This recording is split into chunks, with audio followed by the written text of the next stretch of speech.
Magandang araw mga kaibigan. Bigyan natin ng reaction, opinion itong post ang balita ngayon. Title, Nagdasal muna bago sinimulan. Sinimulan na sa isang taimtim na panalangin ang muling pagdinig ng House Committee on Justice kaugnay ng impeachment complaint laban kay VP Sara Duterte. Makikita sa mga eksena mula sa pagdinig na tumayo ang mga mambabatas, resource person at mga dumalo upang manalangin bago formal na sinimula ng sesyon. Kabilang sa mga nakiisa sa panalangin, sina Ombudsman Boyeng Rimulya at dating senador na si Antonio Trillanes na kapwa dumalo sa naturang pagdinig. Yan ang dalawang resource person o testigo na nagsalita laban kay VP Sara. Nanalangin muna. Wow naman! So, ang tanong, pinakinggan o maririnig ba, sasagutin ba ng Diyos ang mga prayers nila? So, let's talk about prayers. Sandali lang natutunan ko sa prayer. Prayers, dalawang klase. Mayroong mga prayers na napapakinggan ng Diyos, kaya lang yung sagot niya, tatlong kategory yung sagot. Yan yung mga prayers na napapakinggan, nakakarating sa Diyos. Mayroong mga prayers na hindi nakakarating sa Diyos. Nakasulat yan sa Bible. Kung hindi ako nagkakamali is Isaiah 59 verse 2. Sabi doon na ang kamay ng Diyos o ang Diyos ay hindi bingi para hindi niya mapakinggan ang inyong dalangin. O kaya ang kanyang kamay ay maiksi para hindi niya kayo matugunan or matulungan. Kaya lang, sabi ng salita ng Diyos, ang inyong kasalanan ang nag-prevent o ang inyong kasalanan ay balakid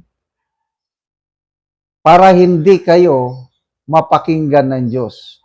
Yung dalangin ninyo hindi makakarating sa Diyos dahil sa kasalanan. Example lang, illustration. Ito, nagkikita tayo. Kaya lang, kung mayroong balakid yan, ayun, hindi na tayo nagkikita. Ganyan din ang Diyos. Okay? Siguro, kayo yung Diyos, ako ito. Pag nananalangin ako sa Diyos, kayo yon, dahil sa kasalanan ko, ayan wala. May block. Yun po ang nakasulat sa Kaya, hindi lahat ng dalangin ay nakakarating o napapakinggan ng Diyos. Dapat yung kasalanan. Kaya ang ginawa ng Diyos, pinadala niya ang kanyang bugtong anak na si Panginoong Hesus para bayaran ang ating kasalanan. Namatay siya at nabuhay muli sa pagbayad ng kasalanan. Kaya, ang tabing, yung veil between God and man is natanggal na. Ito yung veil pala. Tabing o yung kortina. Yan Ngayon, tinanggal na yung veil o tabing dahil sa kamatayan at pagkabuhay muli ng Panginoong Hesus. So, pwede na tayong makalapit sa Diyos. Okay? Then, yung mga dalangin natin, kung minsan, hindi man nasasagot ka agad. Huwag kayong mabahala. Kasi ang sagot ng Diyos sa mga dalangin na napapakinggan niya, yung nakakarating sa kanya, palaging tatlo. Number one, yes. May dalangin ka na binigay niya kagad. Yes, dahil kailangan mo eh. Pwede rin niyang sabing, no. May dalangin ka, kailang in His infinite wisdom, makakasira sa iyo yung hinihingi mo sa Kanya, kaya hindi niya ibinibigay. Kaya no, wala ka talagang sagot o walang whatsoever. Number 3 is, yes, but wait. May dalangin tayo sa Diyos, kailang hindi muna niya sinasagot. Wait, anong purpose niya? Wait. Marami siyang dahilan. Maybe to test our faith. Kaya kung may dalangin ka ngayon na hindi pa nasasagot, maghintay ka lang kasi baka tinetesting lang ng Diyos ang iyong paniniwala sa Kanya. Yan po. So, balik tayo doon sa hearing. So, nanalangin sila. Basbasan ng Diyos ang hearing na ito. Oh. So, alam ng Diyos ang katotohanan. Sino yung nagnakaw, sino yung hindi. Sino yung nagsasabi ng totoo, sino yung nagsisinungaling. Ang Diyos hates liars. Yung mga magsinungaling ka. I think part sa 10 Commandments, yung you shall not give false witness against your neighbor. Di ba? Number 9 commandment ata yun. Tapos haharap ka dyan sa kamera. Kasinungalingan yung sasabihin mo? Paninira sa isang tao? Papakinggan ka ba sa Diyos? I don't know. So, good luck. Kanina sa opening statement ni Chairperson Luis Tron, nadismaya siya eh. Dahil they're expecting na darating si VP Sara, kaya lang wala. Inindiyan, dinedma na naman sila ni VP Sara, kaya dismayado sila sa hearing. So, abangan nyo, ano pa yung mga susunod na kaganapan sa hearing, i-update ko kayo mamaya. Salamat mga kaibigan sa inyong pagsubaybay sa channel na ito.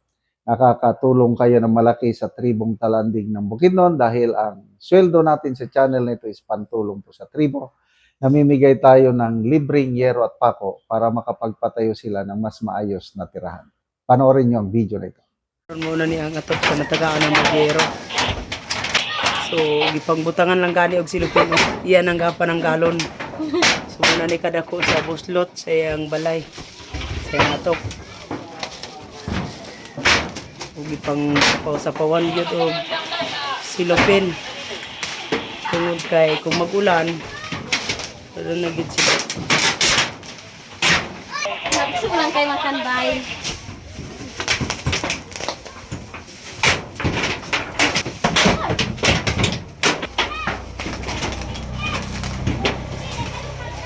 Huwag muna ni ang yero nga among gihatag.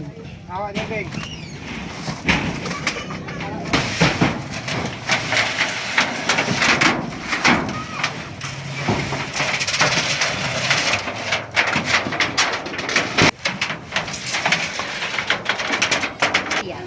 Oo.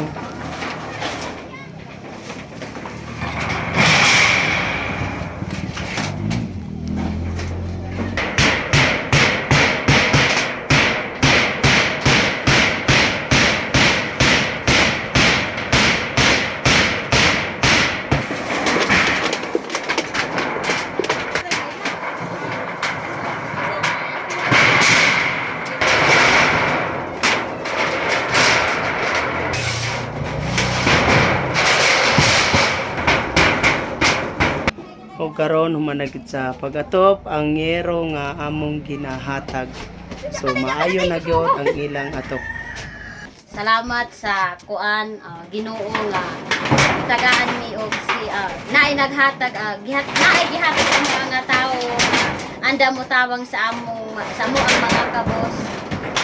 Salamat sa kuan nga karon na ay naayo na gid ang among atop nga kuan unta og sunog pero kuan kalo isa Ginoo wala gyud minaog daw usab og salamat usab sa tugyanan ini nga tagaan mo si unta daghan pa nga grasya nga moabot kaniya.